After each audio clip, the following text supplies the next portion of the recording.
शेतकरी संघटना सध्या हमीभाव ऊस दर यासाठी जरी आंदोलन करून जरी कारखानदाराला जाब विचारत असली तर जिल्ह्यातले काही सहकारी साखर कारखाने शेतकऱ्यांच्या मालकीचे आहेत, सभासदांचे. ते आता खाजगीकरण होत आहे किंवा खाजगी भाग भांडवलदारांना चालवण्यासाठी दिले जात आहेत.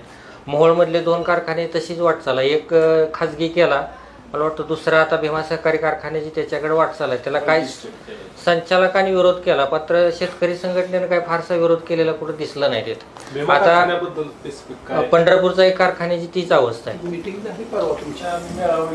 आम्ही बघा आमची ताकद किती चिमूटवर, त्या ताकदीनुसार आम्ही विरोध करत असतो.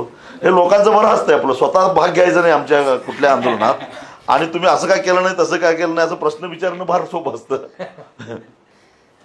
संघटनेने पुढाकार घेतला तर शेतकरी पाठीमागे घेणार का? आणि आमच्या एखाद्या कार्यकर्त्यांना पुढाकार घ्यायला नकार दिला तर मला सांगा, मी येईन तिथं.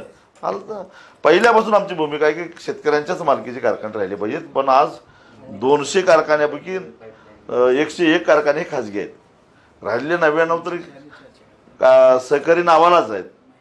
त्यातले 40-50 भाड्याने दिलेले आहेत दीर्घमुदतीच्या काळानं.